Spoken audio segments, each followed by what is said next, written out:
살다 보면 마음이 무거워지는 날도 있고요. 또 이유 없이 쓸쓸해지는 순간도 찾아옵니다. 하지만 우리는 알고 있어요. 삶이 아무리 고단해도 사소한 즐거움을 잃지 않는 한 인생은 쉽게 무너지지 않는다는 걸요.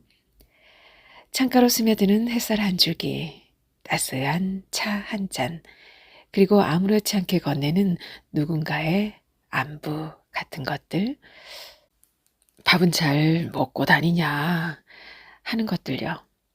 이 작고 평범한 순간들이 우리의 하루를 버티게 하고 조용히 삶을 다시 일으켜 세웁니다. 그 소소한 기쁨 속에 아름다운 소리책방직인 저도 좀 끼워주실 수 있을까요? 안녕하세요. 아름다운 소리책방입니다. 오늘은 오랜만에 이태준 작가의 책을 준비했어요. 꽃나무는 심어놓고 함께 이야기 속으로 들어가 보시죠.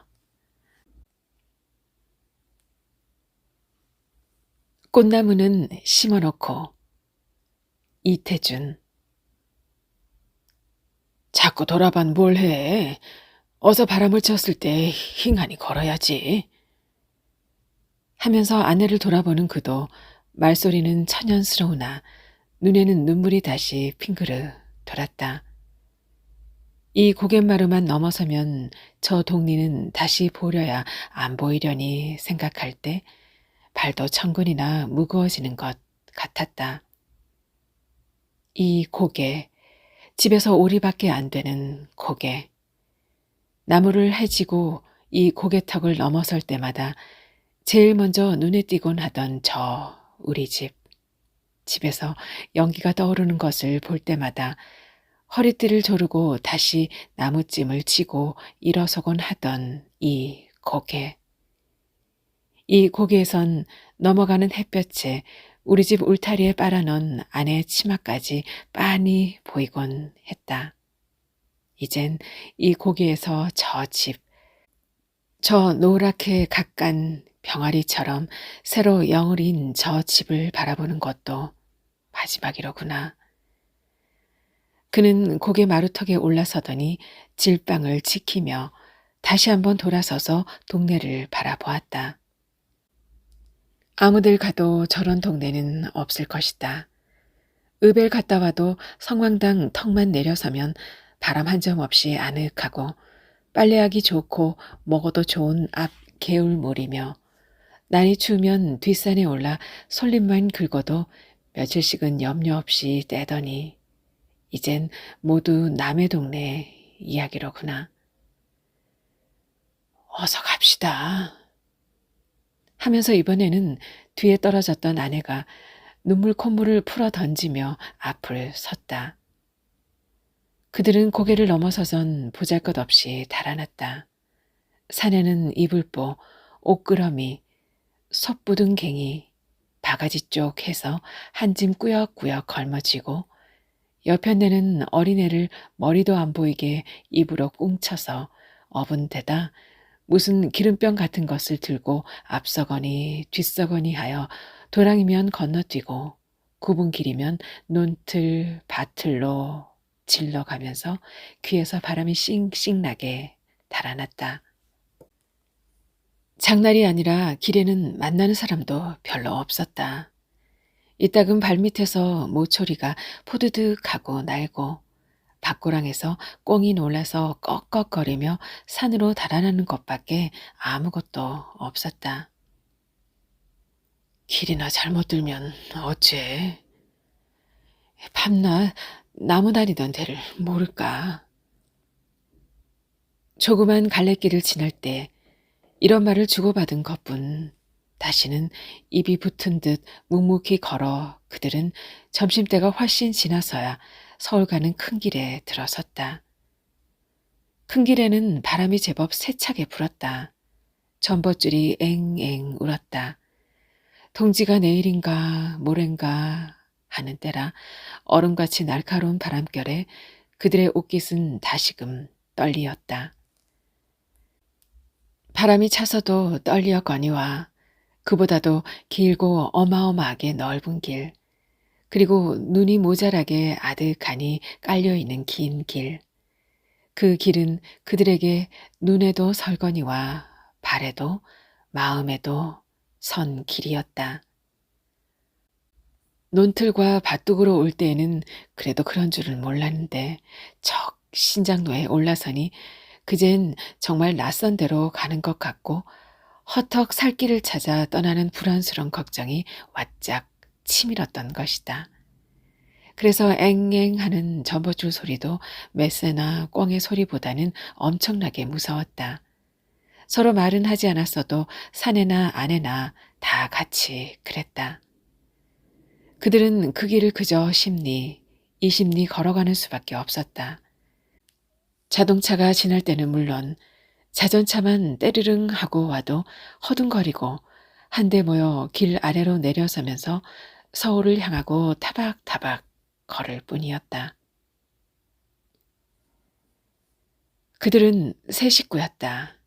저희 내외 방서방과 김씨와 김씨의 등에 업혀 가는 두돌되는 딸의 정순이었다.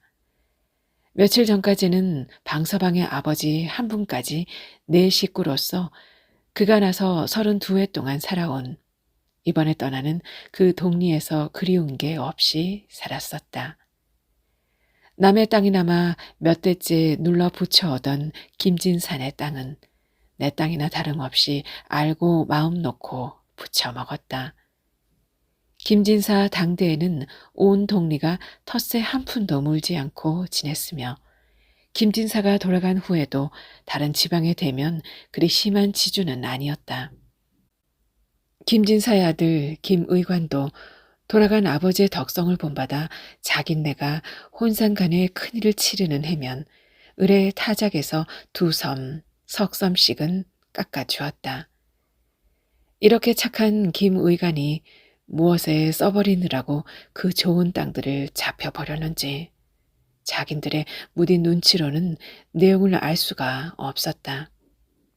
더러 읍의 사람들이 짓거리는 소리에 무슨 일본 사람과 금광을 했느니 회사를 했느니 하는 것을 들은 사람은 있고 또 아닌 게 아니라 한동안 일본 사람과 양복쟁이 몇이 김의관네 집을 드나들어 김의관네 큰 개 2마리가 늘 컹컹거리고 짖던 것은 지금도 어저께 같은 일이었다. 아무튼 김의관네가 안성인가 어디로 떠나가고 지주가 일본 사람의 회사로 갈린 다음부터는 제 땅 마직이나 따로 가진 사람 전에는 배겨나기가 어려웠다.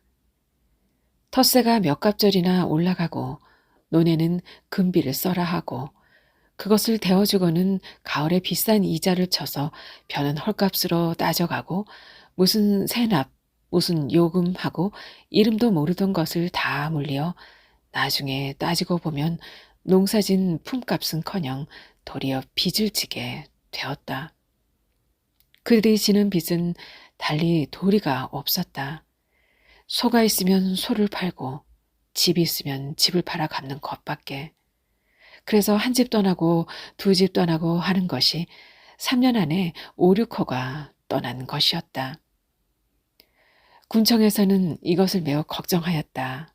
전에는 모범촌으로 치던 동리가 폐동이 될 징조를 보이는 것은 군으로서 마땅히 대책을 세워야 될 일이었다. 그래서 지난 봄에는 군으로부터 이 동리에 사쿠라 나무 200여 주가 나왔다.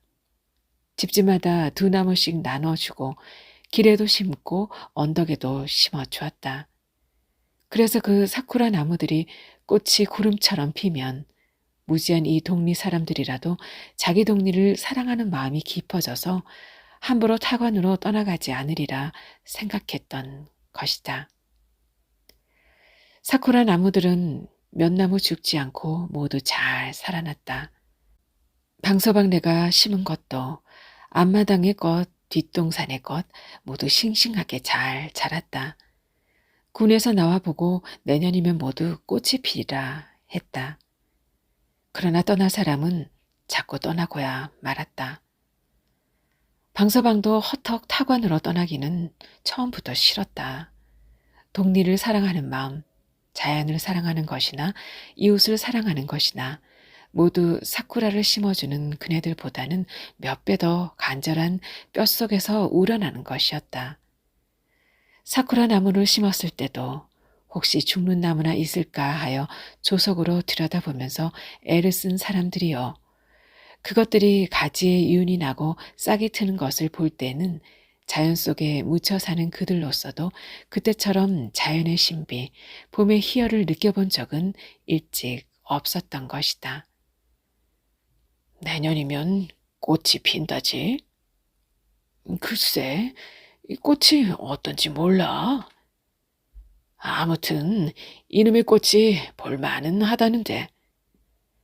글쎄, 그렇대. 그러나 떠날 사람은 자꾸 떠나고야 말았다. 올겨울에 들어서도 방서방내가 두 집째다. 그들은 사흘 만에야 부르튼 다리를 절룩거리며 희끗희끗 나부끼는 눈발 속으로 저녁 연기에 쌓인 서울을 바라보았다. 그들은 날이 아주 어두워서야 서울 문 안에 들어섰다. 서울에는 그들을 반가이 맞아주는 사람이 없지도 않았다. 어디서 오십니까? 어디로 가시는 길입니까? 우리 여관으로 가십시다. 그러나 돈이 있나요? 어디? 하면 그 친절하던 사람들은 벌에 쏘인 것처럼 달아나곤 했다. 돈이 아주 없지는 않았다. 집을 팔아 빚을 갚고 남은 것이 몇 원은 되었다. 그러나 그 돈이 편안히 여관에 들어 밥을 사 먹을 돈은 아니었다. 고달픈 다리를 끌고 교통순사들에게 핀잔을 맞으며 정처 없이 거리에서 거리로 헤매던 그들은 밤이 훨씬 늦어서야 한 곳에 짐을 벗어놓았다. 아무리 찾아다니어도 그들을 위해서 눈발을 가려주는 데는 무슨 다리인지 이름은 몰라도 이 다리 밑밖에는 없었다. 그년을 저들 좀 물리구려. 그까짓 빈젖을 물려선 뭘 하오? 아이가 하 우니까 지나던 사람들이 다리 아래를 기웃거려 보기 때문이었다. 그들은 어두움 속에서 짐을 끌고 굳은 범벅과 삶은 달걀을 물도 없이 먹었다. 그리고 그 저리고 쑤시는 다리 오금을 한번 펴볼 데도 없이 앉아서 정 못 견디겠으면 일어서서 어정거리며 긴 밤을 밝히었다. 이튿날은 그래도 거기를 한 대보다는 나았답시고 거적을 사다 두르고 냄비를 걸고 쌀을 사들이고 물을 길어들이고 나무도 사들였다. 그리고 세 식구가 우선 하루를 푹 쉬었다. 눈발은 이날도 멎지 않았다. 밤이 되어서는 한박송이로 쏟아지기 시작했다. 방서방은 쏟아지는 눈을 바라보고 이 눈이 그치고는 무서운 추위가 오려니 생각했다. 그리고 또 쌀이비를 한 자루 가져왔다면 하고도 생각했다. 그는 새벽같이 일어났다. 발등이 묻히는 눈 위로 한참 찾아다녀서 다람쥐 꽁지만한 쌀이비 하나를 그것도 오전이나 주고 사기는 했다. 그리고 큰 미천이나 잡은 듯이 집집마다 다니며 아직 열지도 않은 대문을 두드렸다. 댁에 눈 쳐드릴까요? 우리 칠 사람 있어. 댁에 눈 안 치시렵니까? 어련히 칠까봐 걱정이요. 방서방은 어이가 없어. 마당도 없는 녀석이 괜히 피만 샀군. 하고 다리 밑으로 돌아오고 말았다. 그는 직업 속에서도 가보았다. 행랑도 구해보았다. 지게를 지고 삭짐도 접으려고 싸다녀 보았으나 지게를 부르는 사람은 없었다. 한 학생이 고리짝을 지고 정거장까지 가자고 했지만 막상 닥들이고 보니 나중에 저 혼자 다리 밑으로 찾아올 수가 있을까가 걱정되었다. 그래서 거기 갔다가 제가 여기까지 혼자 찾아올까요? 하고 얼음거렸더니 그 학생은 무어라고 일본말로 핀잔을 주며 가버린 것이었다. 하루는 다리 밑으로 순사가 찾아왔다. 거기로 호구조사를 온 것은 아니었다. 다리 밑에서 불을 떼면 어떻게 할 테야? 응? 날마다 이 밑에서 연기가 났어. 다시 불을 떼다가는 이 밑에서 자지도 못하게 할 터이니 그리 알어. 정말 그날 저녁부터는 연기가 나지 않았다. 끓일 것만 있으면 다리 밖에 나가서라도 못 끓일 바 아니었지만 그날은 아침부터 양식이 떨어진 것이다. 어떡하오? 아내는 맥이 풀려 올 기운도 없었다. 어린 것만이 빈젖을 물고 두어 번 빨아보다가 울곤 하였다. 방서방은 아무런 대답도 없이 앉았다가 이따금 경칠놈의 세상 하고 입맛을 다실 뿐이었다. 이튿날 이른 아침 어린 것은 아범의 품에서 잘 때다. 초저녁엔 어머니 품속에 넣고 자다가 오줌을 싸면 그 다음엔 아범이 새 품을 헤치고 안고 자는 것이었다.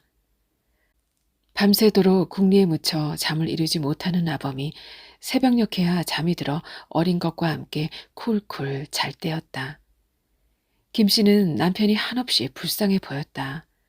술 한 잔 허투루 먹는 법 없고 담배도 일하는 날이나 일꾼들을 주려고만 살 줄 알던 남편이 어쩌다 저 지경이 되었나 생각할 때 세상이 원망스러울 뿐이었다.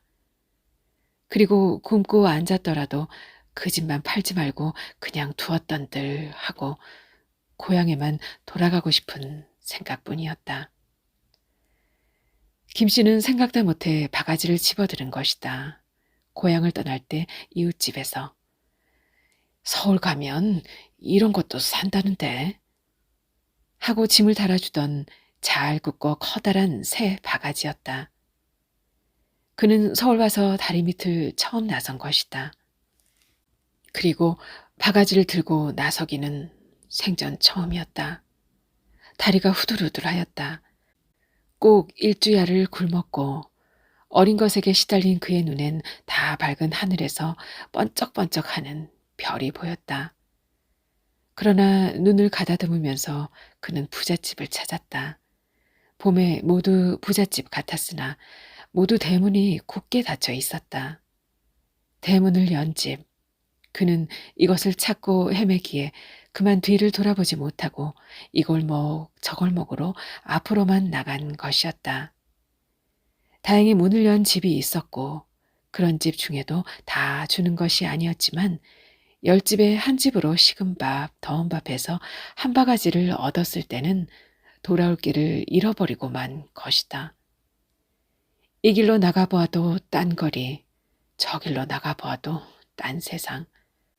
어디로 가야 그 개천, 그 다리가 나오는지 알 재주가 없었다.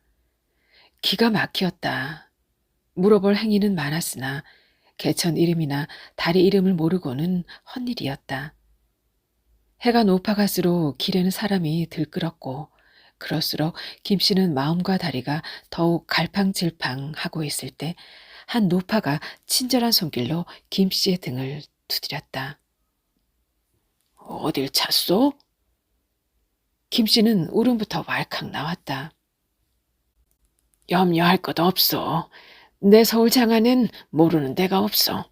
네, 찾아주지. 그 친절한 노파는 김씨를 데리고 곧 그 앞에 있는 제 집으로 들어가 뜨끈한 숭늉에 조방까지 먹으라 했다. 염려 말고 좀 자시오. 그새 내 부엌을 좀 치고 같이 나갑시다.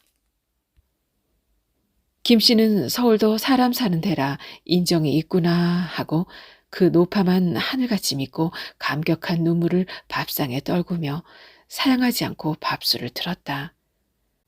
그러나 굶은 남편과 어린 것을 두고 제 목에만 밥이 넘어가지 않았다. 숭늉만 두어 모금 마시고 이내 술을 넣고 노파를 따라 나섰다. 그러나 친절한 노파는 김씨를 당치하는 곳으로만 끌고 다녔다. 진고개로 백화점으로 개천이라도 당치하는 개천으로만 한나절을 끌고 다니고는 오늘은 다리가 아프니 내일 찾읍시다. 하였다. 김 씨는 가슴이 찢어지는 것 같았으나 그 친절한 노파의 힘을 버리고 혼자 나설 자신은 없었다. 밤을 꼬박 앉아 세우고 은근히 재촉을 하여 이튿날 아침에도 또 일찌건히 나섰으나 노파는 그저 당치 않은 대로만 끌고 다녔다. 노파는 애초부터 계획이 있었던 것이다. 김 씨의 멀끔한 얼굴과 살의 젊음을 그는 살기 살찐 암탉을 본 격으로 보았던 것이다. 어떻게 이 돈양이나 만들어 써볼 거리가 되면? 이것이 그 노파가 김 씨를 발견하자 세운 뜻이었다. 김 씨는 다시 다리 밑으로 돌아올 리가 없었다. 방서방은 눈에서 불이 났다. 지길년이다. 이 어린 것을 생각해서 늘 달아나다니. 이 고약한 년, 찢어지길년. 하고 이를 갈았다.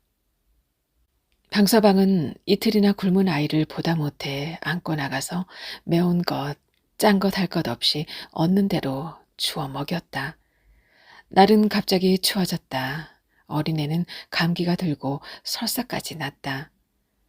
밤새도록 어두움 속에서 오줌똥을 받은 이불과 아범의 저고리섭, 바짓가락은 얼어서 왈가닥거리고 그 속에서도 어린애 몸은 들여다보는 눈이 뜨겁게 펄펄 달았다. 어찌하나 하느님 이렇게 무심합니까? 하고 중얼거려도 보았으나 새벽 찬바람만 윙 하고 뺨을 갈길 뿐이었다. 날이 밝기를 기다려 아이를 꾸려 안고 병원을 물어서 찾아갔다. 얘 좀 살려주십시오.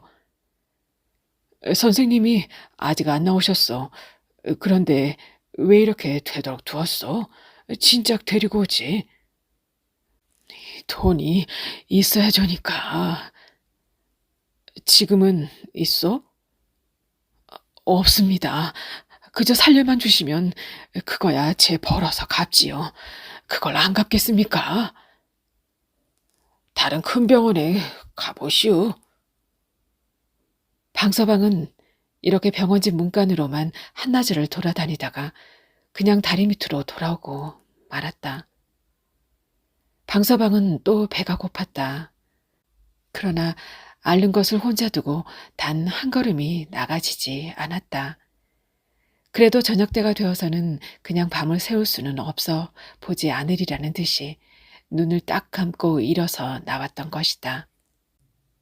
방서방이 얼마 만에 찬밥 몇 수를 얻어먹고 부랴부랴 돌아왔을 때는 날이 아주 어두웠다. 다리 밑은 캄캄한데 한참 들여다보니 아이는 자리에서 나와 언 맨 땅에 목을 늘어뜨리고 흐득흐득 느끼었다. 끌어안고 다리 밖으로 나가보니 경련이 일어나 눈을 뒤집어 쓰고 있는 것이었다.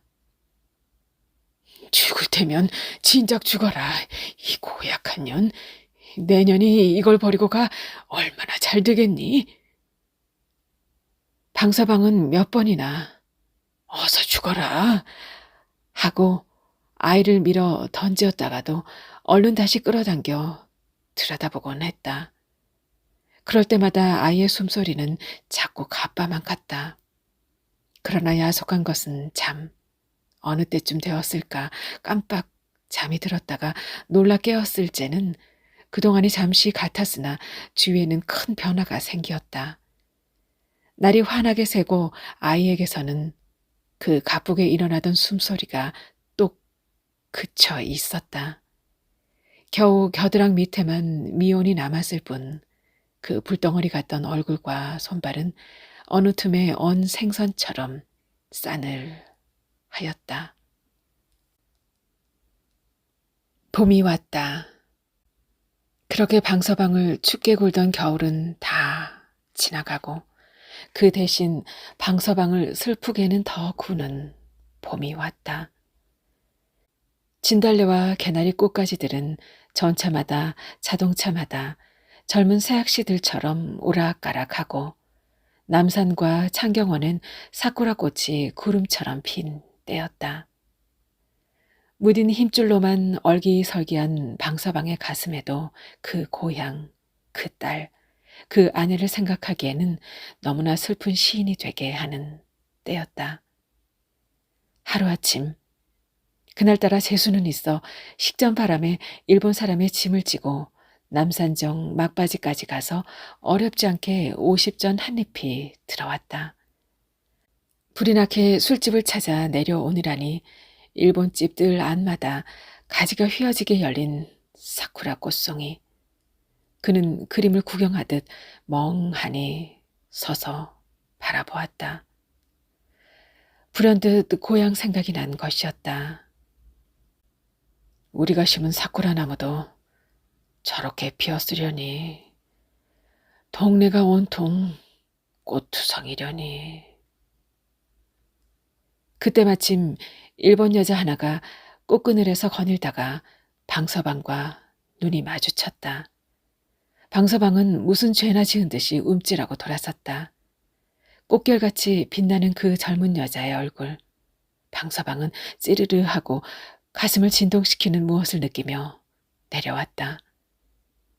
우선 단골집으로 가서 얼큰한 술국에 곱빼기로 두어 잔 들이켰다.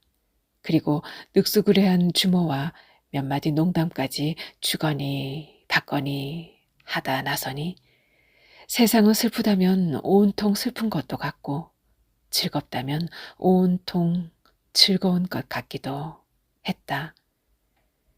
그러나 술만 깨면 역시 세상은 견딜 수 없이 슬픈 세상이었다.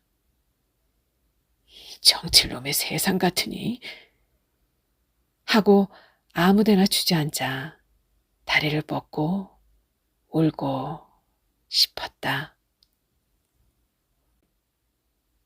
달밤 한성도서 1935년 이태준 작가의 꽃나무는 심어놓고 함께 감상하셨습니다. 꽃 얘기 좀 해볼까요? 이제는 벚꽃, 이 사쿠라 꽃이 봄 풍경의 아이콘처럼 자리를 잡았는데요. 사실 완전히 토종 벚꽃나무가 아니라 대부분이 일본 품종 계열인 이 사쿠라 꽃이라고 합니다. 우리나라에 이 일본계 벚꽃나무인 사쿠라 꽃이 널리 심겨지기 시작한 건 일본이 지배했던 때부터 1960년에서 70년대 이후 본격적으로 공원이나 거리 곳곳에 심겨졌다고 합니다. 현실의 가난과 삶의 무게, 여유 없는 일상 때문에 꽃나무를 심어놓고도 아름다움을 누릴 수가 없었던 그 시대와 현실이 안타깝기만 한데요. 삶이 힘들면 아름다움을 느끼는 것조차 사치가 되는 그런 인생을 생각해 보게 됩니다. 작품이 발표됐던 1930년대 그 시대 사람들의 공통된 감정이었을 것 같고요. 꽃나무는 심어놓았지만 그 꽃을 온전히 바라볼 마음의 여유는 없습니다. 이태준 작가가 그린 세계는 단순한 개인의 가난이 아니라 일제강점기라는 시대 속에서 희망조차 자유롭게 누릴 수 없었던 삶의 모습이었는데요. 꽃은 피었지만 기쁨은 피어나지 못하고 아름다움은 존재했지만 그것을 받아들일 마음은 억눌려 있었습니다. 결국 이 작품은 말합니다. 삶이 무거운 시대에는 희망조차도 그저 바라만 볼 수밖에 없는 것이 된다는 것을요. 네. 저는 다음 시간에 또 다른 이야기로 찾아뵐게요. 그때까지 편안한 시간 이어주세요. 지금까지 아름다운 소리책방이었습니다.